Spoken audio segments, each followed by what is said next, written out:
ಚಿತ್ರದುರ್ಗದ ಹೊಳಲ್ಕೆರೆ ಪುರಸಭೆ ಸದಸ್ಯರು ಬೆಂಬಲಿಗರ ಮಧ್ಯೆ ನಡೆದಂತಹ ಗಲಾಟೆ, ಕೈಯಲ್ಲಿ ಕಲ್ಲು ಸಿಕ್ಕಂತಹ ದೊಣ್ಣೆಗಳಿಂದ ಒಬ್ಬರ ಮೇಲೆ ಒಬ್ಬರು ಹಲ್ಲೆ ಮಾಡುವ ಹಂತಕ್ಕೆ ತಲುಪಿದೆ. ಹೊಳಲ್ಕೆರೆ ಪುರಸಭೆ 12ನೇ ವಾರ್ಡ್ನ ಸದಸ್ಯ ಕೆಸಿ ರಮೇಶ್, 14ನೇ ವಾರ್ಡ್ ಸದಸ್ಯೆ ಸುಧಾ ಬಸವರಾಜ್ ಗುಂಪಿನ ನಡುವೆ ಗಲಾಟೆ ನಡೆದಿದೆ. ಎರಡು ಗುಂಪುಗಳ ನಡುವೆ ನಡೆದಂತಹ ಗಲಾಟೆಯ ವಿಡಿಯೋ ಕೂಡ ಸಾಮಾಜಿಕ ಜಾಲತಾಣದಲ್ಲಿ ವೈರಲ್ ಆಗ್ತಾ ಇದೆ. ವಾಟರ್ ಟ್ಯಾಂಕ್ ತೆರವು ವಿಚಾರಕ್ಕೆ ಸಂಬಂಧಪಟ್ಟಂತೆ ಒಂದು ಭಿನ್ನಾಭಿಪ್ರಾಯ ಆಗುತ್ತೆ. ಈ ಭಿನ್ನಾಭಿಪ್ರಾಯ ಗಲಾಟೆಗೂ ಕೂಡ ತಿರುಗುತ್ತೆ.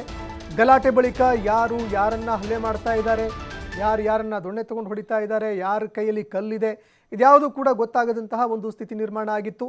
ಹೊಳಲ್ಕೆರೆ ಪೊಲೀಸ್ ಠಾಣೆಯಲ್ಲಿ ಈ ಬಗ್ಗೆ ದೂರು ಕೂಡ ದಾಖಲಾಗಿದೆ. ಅದಕ್ಕೆ ಪ್ರತಿ ದೂರು ಕೂಡ ದಾಖಲಾಗಿದೆ. ನಾನು ಅದನ್ನ ಹೇಳ್ತಿರೋದು. ನಿಮ್ ಜಾಗ ನಿಮಗೆ ಕೊಟ್ಟಿದಾರ? ನಿಮ್ ಜಾಗ ನಿಮ್ ಜಾಗ ಇಲ್ಲ ಅಂತ ಹೇಳ್ತಿಲ್ಲ. ಹೌಸಿಂಗ್ ಬೋರ್ಡ್ ಮಾಡಕ್ಕೆ ಮುಂಚೆ ಈ ಜಾಗ ತಗೊಂಡಿರೋದು. ಯಾರು ತಗೊಂಡಿದ್ದು? ಉಮಾಮೂರ್ತಿ ಕೃಷ್ಣ. ಒಂದ್ ನಿಮಿಷ, ಆ ಜಾಗನೇ ಅಳತೆ ಮಾಡ್ರಿ ಅಂತ ಹೇಳ್ತಿರೋದು. ನಾನೀಗ ಸರ್ವೆ ನಂಬರ್ ಏನಿದೆಯೋ ಮೂಲ ಮನು